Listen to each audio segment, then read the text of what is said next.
সাবধান হও, মনে রাখবে এটা পরিকল্পনা চলছে মুসলমানদের ঘরে।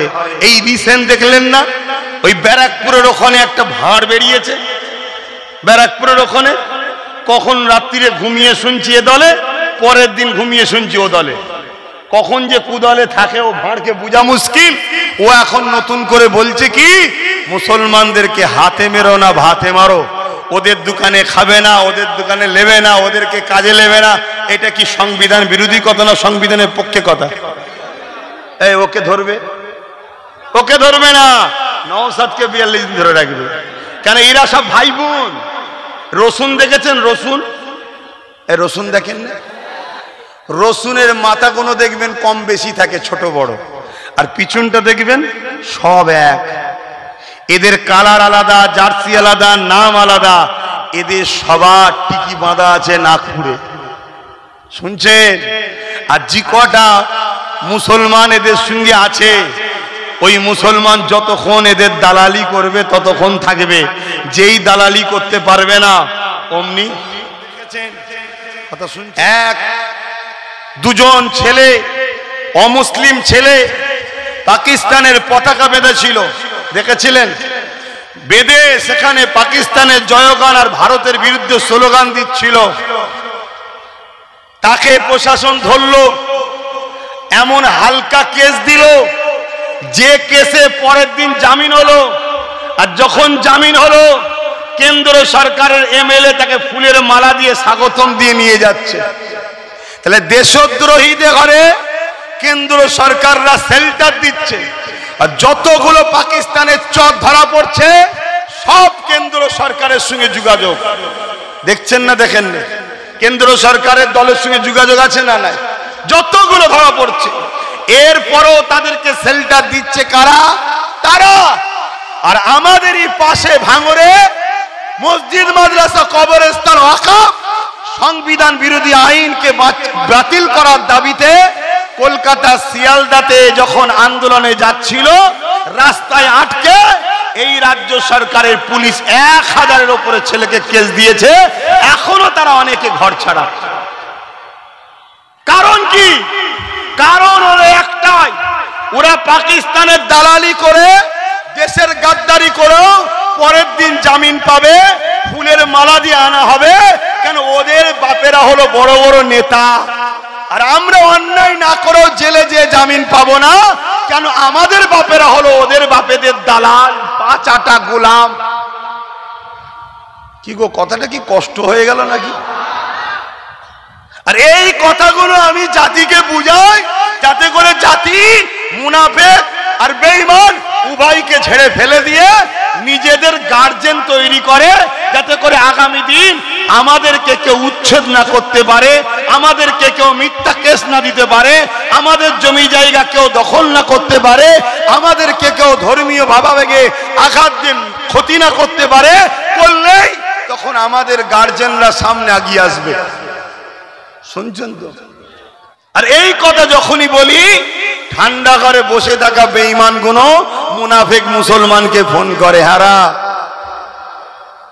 হারা আব্বাস আলী গোরাচাঁদ হুজুরের 900 বিঘে জায়গার মধ্যে বাকি জায়গা গেল কোথারে? সব তো তোরাই দখল করে খাচ্ছিস। তখন এও বলে তোমাকেও তো ভাড়া দিচ্ছি। তা ঠিক আছে, সবই বুঝছি, মিলে জুলে খাচ্ছিস, আমি তো কিছু বলিনি। কিন্তু আব্বাস সিদ্দিকী আস্তে আস্তে উঠছে কি করে, শুনছেন তো নাকি? আয় ধরে টেনে ধরো। কেন? আমরা যদি ক্ষমতায় আসি, অবশ্যই পীর আব্বাস আলী গোরাচাঁদ হুজুরের সম্পদকে উদ্ধার করতে হবে। কথা বুঝে আসছে না নাই? করা দরকার আছে না নাই? আপনারা কি বলছেন? আল্লাহর ওলির সম্পদ উদ্ধারের দরকার আছে না নাই? সেখান থেকে মুসলিম গরিবদের কাজে লাগবে, মুসলিম গরিবদের শিক্ষার জন্য কাজে লাগবে, মুসলিম গরিব মেয়েদের বিবাহের জন্য কাজে লাগবে। তা না হয়ে কি হচ্ছে, 900 বিঘে জায়গার কোটি কোটি টাকা ইনকাম বেঈমান নেতাদের রাজনীতির ফান্ডে চলে যাচ্ছে। এগুলো যদি আজও জাতি না বোঝে, তাহলে এ জাতিকে তো আল্লাহ ধ্বংস করবে জালিম শাসক বসিয়ে। এ কথাও আল্লাহ কোরআনে বলেছে, তোমরা যখন আমাকে আমার হাবিবকে ভুলে গিয়ে অন্য কারো দলদাস হয়ে যাবে। আমি আল্লাহ যাদের তোমরা চাটুকারি করবে, দলদাস হয়ে যাবে, তাদেরকে ক্ষমতায় এনে আমি আল্লাহ তাদের হাতেই তোমাদেরকে মিটিয়ে দেব, তাদের হাতেই তোমাদেরকে লাঞ্ছিত করব। এ নওজওয়ানেরা, তরুণেরা, তাই আজকে বলে দিয়ে যাক, আমাদের সব থেকে প্রথম কাজ হলো আমাদের মধ্যে গাদ্দার যারা আছে, আমাদের মধ্যে মুনাফিক মুসলমান যারা আছে, এই গুণকে আগে চিহ্নিত করা, এই গুণ থেকে নিজেকে দূরে রাখা, এই গুণের কথাকে বিশ্বাস না করা, এই গুণের কথাতে ডাকে সাড়া না দিয়া।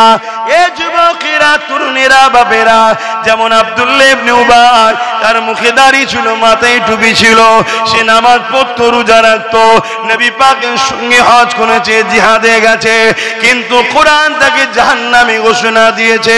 হযরত আবু বকর সিদ্দিককে যখন জিজ্ঞাসা করা হয়েছিল, ও আবু বকর সিদ্দিক, এর কারণটা কি?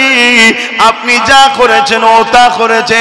হযরত আবু বকর সিদ্দিক বলতে লাগলো, ওর নামাজ আছে, আমারও আছে, ওর রোজা আছে, আমারও আছে, ওর হজ আছে, আমারও আছে, ও দান খায়রাত করেছে, আমিও করেছি, ও জিহাদে গেছে, আমিও গেছি, ওর দাড়ি টুপি জুব্বা পাগড়ি আছে, আমারও আছে, এই দিক দিয়ে ওর যা আছে আমারও তাই আছে, কিন্তু আমার অন্তরে একটা জিনিস আছে যেটা ওর মধ্যে নাই। আমার অন্তরে সব কিছুর আগে আল্লাহ ও নবীর প্রেম ভালোবাসা আছে, যেটা ওর মধ্যে নাই। ও হলো মুনাফিক, আমি হলাম মুমিন। এজন্য আল্লাহ আমাকে জান্নাতি ঘোষণা দিয়েছে, ওকে জাহান্নামী ঘোষণা দিয়েছে। এ যুবকেরা, তরুণেরা, বাপেরা, ঈমান আগে আমাদেরকে বাঁচাতে হবে। কেন? যুগে যুগে ইসলামকে মিটাবার জন্য আজকে জালিমদের থেকেও অনেক ভয়ঙ্কর ভয়ঙ্কর জালিম এসেছে। যেমন ফেরাউন এসেছিল, নমরুদ এসেছিল, এজিদ এসেছিল, চিঙ্গিস খান এসেছিল, এইভাবে মুসলিম নামদারি হতভাগা আকবরও ছিল। এরা যুগে যুগে ইসলামকে মুছে দিবার পরিকল্পনা করেছিল, কিন্তু মনে রাখবেন আল্লাহ পাক তাদেরকে মুছে দিয়েছে। ইসলাম আজও 250 কোটি মানুষ মেনে চলে।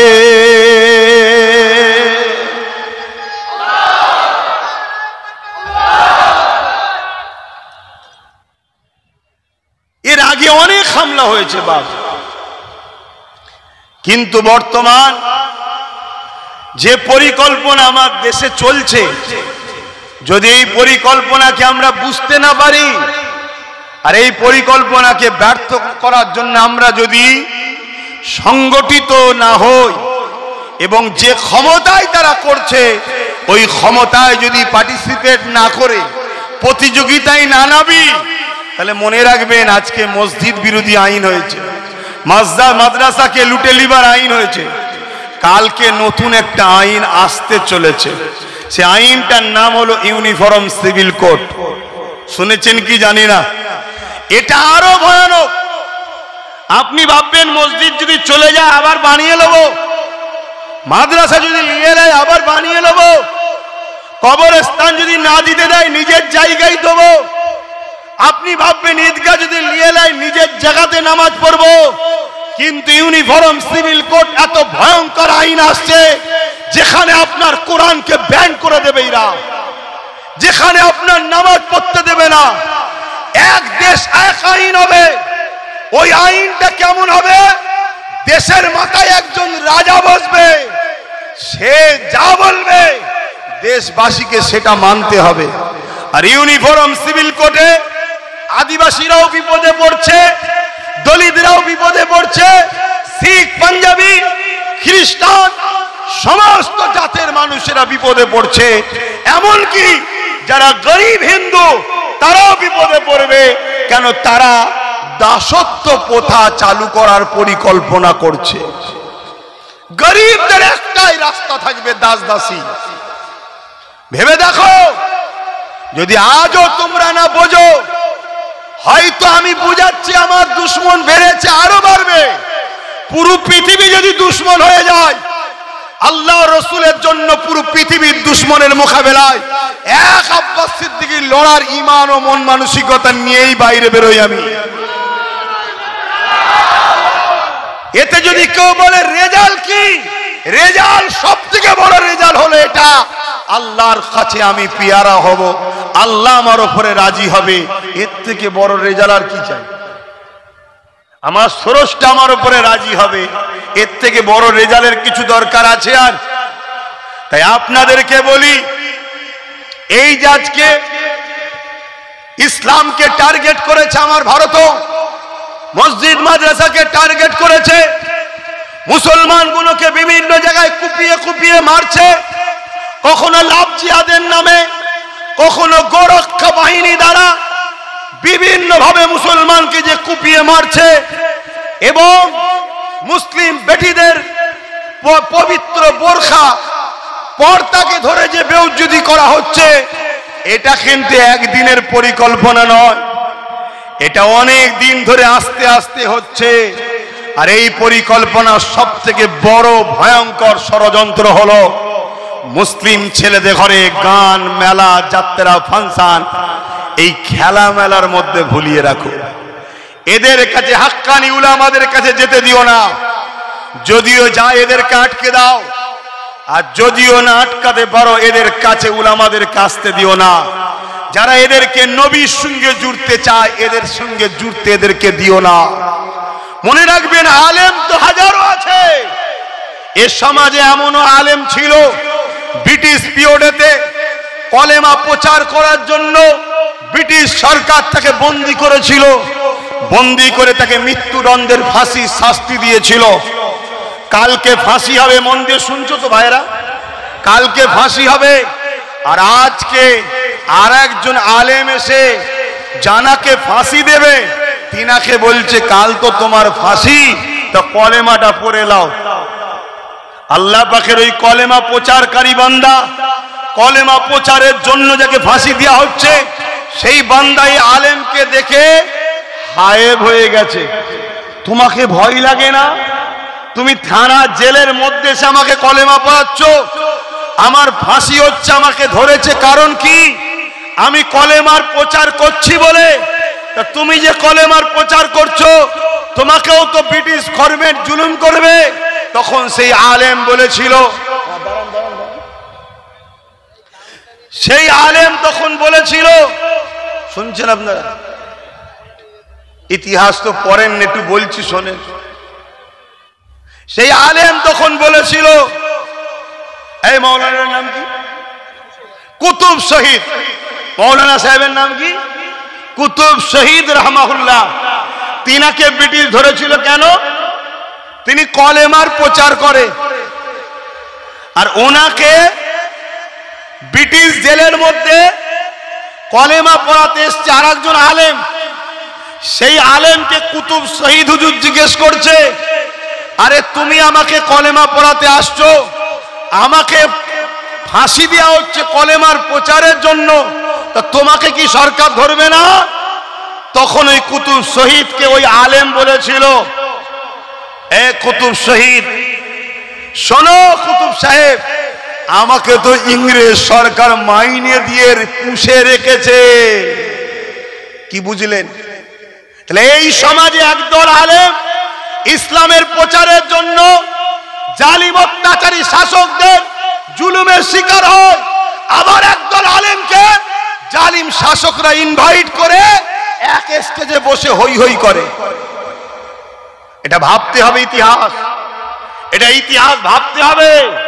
যদি না বোঝো যুবক, চোখ দিয়ে খুন বেরোবে। গত 2-3 বছর আগে কি বলে, গত 1 বছর 8 মাস আগে বলেছিলাম, 3 বছর সময় দিয়েছিলাম পরিবর্তন হন, নাই চোখ দিয়ে পানি নয় খুন বেরোবে। তার মধ্যে 1 বছর 8 মাস চলে গেছে, আর বাকি আছে মাত্র 1 বছর 4 মাস। তার মধ্যে আইন বেরিয়ে গেল কি, মসজিদ মাদ্রাসা কবরস্থান মুসলমানদের 29 লক্ষ বিঘে জায়গাকে লুটে লাও, যার মূল্য কয়েক লক্ষ কোটি টাকা। যদি ভাগ করে দেওয়া হয় প্রত্যেকটা মুসলমান কোটিপতি হয়ে যাবে, শুনছেন?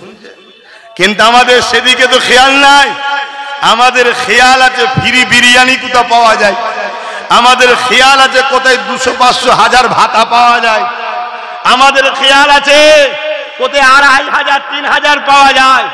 সম্মানের সাথে বলছি, ভুল হতেই পারে মানুষের, পরিবর্তন হন। আমি ইমাম হুজুরদের বলছি, যদি পরিবর্তন হতে পারেন, যে রাস্তা দেখাচ্ছি যদি সংগঠিত ভাবে একসাথে আগাতে পারি, ইমামদের কম করে 20,000 টাকা মাইনে দেওয়া যেতে পারে। এত টাকা আমাদের আছে। কত টাকা মাইনে? মাইনে আর ভাতা কিছু বোঝেন? ভাতা কাকে বলে আর মাইনে কাকে বলে? মাইনে হলো সম্মান, তার অধিকার। মাইনে কি? সম্মান, তার অধিকার। ভাতা হলো আমার দলদাস হইছিস তাই গোলামিলে। কিছু বুঝে আসছে? আমি তো ছোটখাটো মৌলানা, বেশি ফতোয়া সমাজে চলে না, কেন অনেক বড় বড় হুজুর, বড় বড় মুফতি, বড় বড় মৌলানা সমাজে রয়েছে, তো অনেক আবার ফতোয়া উল্টো দেবে। তবে মনে রাখবেন, যুব সমাজ, আগামী দিন যদি পরিবর্তন না হয়, এটাও আজকে বলে যাচ্ছি, যেটা মায়ানমারে ঘটেছে, চোখের সামনে বাপকে বেঁধে বেটির ইজ্জত লুটেছে, চোখের সামনে স্বামীকে বেঁধে স্ত্রীর ইজ্জত লুটেছে, চোখের সামনে ভাইকে বেঁধে বোনের ইজ্জত লুটেছে। নীরবে দেখা ছাড়া দ্বিতীয় কোনো উপায় ছিল না, থাকবে না। এখনো সময় আছে, জুলুম বন্ধ করো, ন্যায়ের পক্ষে সংগঠিত হও। আল্লাহ নবী বললেন, অধিকারকে পাইয়ে নাও, অধিকারকে ছিনিয়ে নেবার কথা রাসূলুল্লাহ বলেছে। যে অধিকারকে ছিনিয়ে নেবে, সে রাসূলুল্লাহর হুকুমকে মান্যতা দিল, আর নিজের অধিকারকে ছেড়ে দিয়ে গোলামীর জিন্দেগি যে নেবে, তার উপরে আল্লাহ পাকে কখনো সাহায্য আসে না। এ যুবকেরা, মনে রাখবেন, কোন জিনিসই সহজে হয় না গো। এই যে আপনারা জমিতে চাষ করেন, এমনি এমনি ফসলটা হয় না। এই যে আপনারা কলকারখানায় কাজ করেন বা লেবারি করেন, দিন মজুরি করেন, কোনোটাই সহজে হয় না গো। তাহলে দুনিয়ার সামান্য পেটের জন্য যদি সহজে না হয়, তাহলে এই দুনিয়ার জুলুমকে বন্ধ করবে, এই দুনিয়ার অত্যাচারকে বন্ধ করবে, এই দুনিয়ার সন্ত্রাসীকে বন্ধ করবে। এটা সহজে হয় না গো। এবং আল্লাহর জান্নাতে যাবেন, এটা সহজে হয় না। আজ আমরা ইসলামকে মসজিদ মাদ্রাসার মধ্যে বেঁধে দিলাম। এটা বেঁধে দিল কারা? একদল মুনাফিক আলেম উলামা দাবিদারেরা। কারণ এদেরকে কোটি কোটি টাকা দেওয়া হয়েছে, যারা সমাজের কাছে শুধু নামাজ, রোজা, দাড়ি, টুপি, এই পর্দা পুশিদা এই নিয়েই শুধু বছর বছর ওয়াজ করে, কিন্তু একবার এরা সমাজকে শোনায়নি যে অন্যায়ের বিরুদ্ধে লড়াই করার নাম হলো ইসলাম, ন্যায়কে প্রতিষ্ঠিত করার নাম হলো ইসলাম, এই জমিনকে সন্ত্রাস মুক্ত করার নাম হলো ইসলাম, এই জমিনে খোদার তোর মুখে খাবার দিবার নাম হলো ইসলাম, এই জমিনে অন্যায় অত্যাচারী শাসকের বিরুদ্ধে দাঁড়িয়ে কথা বলা, এটা হলো সব থেকে বড় জিহাদ। এটা কেউ শোনায়নি, এটা কেউ শোনায়নি যে নেশা মুক্ত সমাজ গড়ার নাম ইসলাম, দুর্নীতি মুক্ত সমাজ গড়ার নাম ইসলাম, এই জুলুম মুক্ত সমাজ গড়ার নাম ইসলাম, চোর মুক্ত সমাজ গড়ার নাম ইসলাম, খুন মুক্ত সমাজ তৈরি করার নাম ইসলাম। এটা কেউ প্রচার করে রে। এ যুবকেরা, তরুণেরা, আল্লাহ নবী, নূর নবী, দয়ার নবী মেরাজ থেকে নামাজ এনেছে। নবী মেরাজে গেছে নবুয়াত ঘোষণার 11 বছর পর। এই 11টা বছর নবী তাহলে কি করেছিল? এই 11টা বছর ধরে নবী পৃথিবীর অত্যাচারী শাসকদের হাত থেকে আল্লাহর সৃষ্টি মানুষগুলোকে আজাদ করার জন্য সংগ্রাম করেছে। শুনছেন তো নাকি? সেটা পারস্য হোক, রোম হোক, আর আবু জেহেল, উতবা, সাইব, আবু লাহাব হোক, আল্লাহ নবী এই জমিনের উপরে তৎকালীন সময় যত অত্যাচারী শাসক ছিল তাদেরকে রাসূল চিঠি করেছে, মানুষের উপরে জুলুম বন্ধ করো। আল্লাহ নবী গরিবদের পক্ষে আওয়াজ তুলেছে, বিধবার পক্ষে আওয়াজ তুলেছে, নারীদেরকে জ্যান্ত পুঁতে দেওয়া হতো, আল্লাহ নবী নারীদের পক্ষে আওয়াজ তুলেছে। কিন্তু দুঃখের বিষয়, আজ পুরো পৃথিবী জুড়ে রাসূলুল্লাহর এই মানবতার ধর্ম, ইনসাফের ধর্ম, ইনসানিয়তের ধর্ম, গরিবের অধিকারের ধর্ম, বিধবার মর্যাদার ধর্ম, এতিমের অধিকারের ধর্ম, জুলুমকে বন্ধ করার ধর্ম, নেশা মুক্ত সমাজ গড়ার ধর্ম, ইসলামের বিরুদ্ধে আজকে পুরো মিডিয়া, পুরো বিশ্বের একদল জালিম মানুষ উঠে পড়ে লেগেছে। কারণ কি? কারণ হলো আমাদের মধ্যে মুনাফিক আলেম উলামা, এদের দোষ। শুনছেন না? শুনেন। আমরা শুধু মোল্লা পাড়ায় গিয়ে মুসলমানদের কাছে বসে, বাবারা নামাজ পড়ো, রোজা রাখো, হজ করো, জান্নাত যাবে। জান্নাত যেন মৌলী সাহেবের বাপে জান্নাত যাবে। হ্যাঁ, ইমাম হোসেন নামাজ পড়ে না? যদি নামাজ পড়েছিল জান্নাত যাবে, তো কারবালায় গেছিল কেন? এজিদের বিরোধী করেছিল কেন? শুনছেন না? শোনেন না? আমার কথা বুঝছেন তো নাকি? এ যুবক, মন দিয়ে শোনো, ঘরে যাবে, সূর্য আজ ডুবছে, তুমিও ঘুমোবে, কাল সূর্য উঠবে, তুমি উঠবে, আমি উঠবো, কোনো গ্যারান্টি নেই। জবাব আল্লাহর কাছে দিতে হবে সবাইকে। আমাদেরকে সৃষ্টিকর্তা দুটো হাত দিয়েছে এমনি এমনি নয়, দুটো পা দিয়েছে এমনি এমনি নয়, দুটো চোখ দিয়েছে এমনি এমনি নয়, দুটো কি বলে কিডনি দিয়েছে এমনি এমনি নয়। আল্লাহ আমাদেরকে এমনি এমনি বানাইনি, আমাদেরকে দুটো কাজ দিয়েছে, অন্যায় মিটাও, ন্যায়কে প্রতিষ্ঠিত করো। দুনিয়ায় যেমন কোন স্বৈরাচারী নেতা কাউকে কোনো পদ দিলে এমনি এমনি দেয়নি, এলাকার সমস্ত পয়সাগুলো তুলে আমার কাছে পাঠা, এই জন্য পদ দেয়। ঠিক না বেটি? কেউ তুলে না দিতে পারলে তাকে ল্যাং মেরে দাও, অন্যজনকে দাও। কি সে যদি জুলুমের জন্য পদ কেড়ে নিতে পারে, ল্যাং মেরে সরিয়ে দিতে পারে, বা দীর্ঘদিন তার জন্যই কাজ করলে পরবর্তীতে দেখা যাবে তুমি হয়তো একটু বুড়ো গরু টাইপের হয়ে গেছো। মুসলমান তেমনি দুধেল গায় নাকি? বুড়ো গরু টাইপের হয়ে গেছো, তোমাকে সরিয়ে দিয়ে একটা বলদকে সামনে নিয়ে আসবে, তোমার নামে কেস হয়ে যাবে। শুনছেন তো নাকি? ঘটছে না? ঘটে না? তা দুনিয়ায় যদি এটা হতে পারে, আমার আল্লাহ তোমাকে আমাকে সৃষ্টি করেছে এমনি এমনি। হ্যাঁ, কাজ দেয়নি। দুটো কাজ। প্রথম কাজ হলো নিজেকে অন্যায় করো না, আর অন্যায়কে মিটাও। এবারে প্রশ্ন, আল্লাহ অন্যায় বিরুদ্ধে যেতে গেলে তো জেল হবে, তুই আমায় ভালোবাসিস, আমার জন্য জেলে যাবি তো কি হয়েছে? হযরত ইব্রাহিম আলাইহিস সালামকে নমরুদ আগুনে ফেলেছিল না ফেলেনি? ভাই, এই মাহফিলে ওয়াজ করার জায়গা নয় এটা।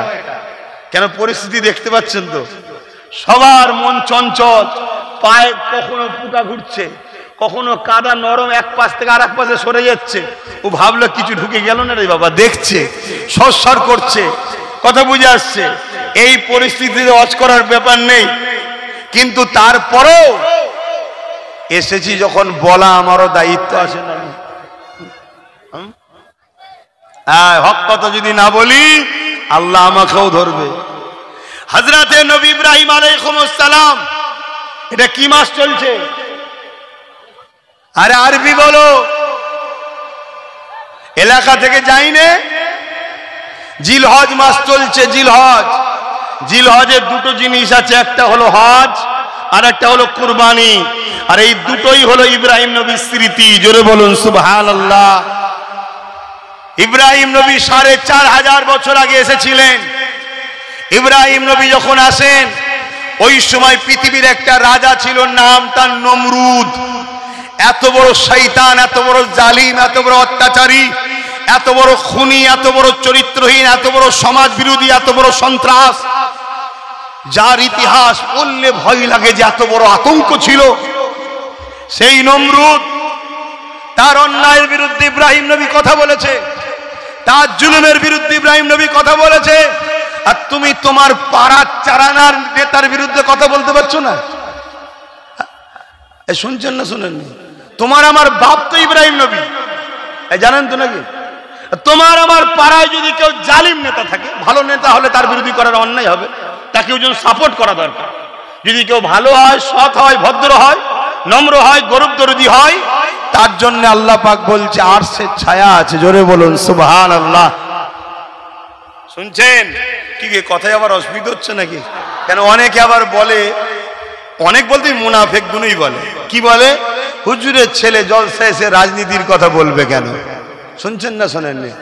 রাজনীতি কোরআনে আছে তাই বলি, রাজনীতি রসুল পাক করেছেন তাই বলি, শুনছেন তো নাকি?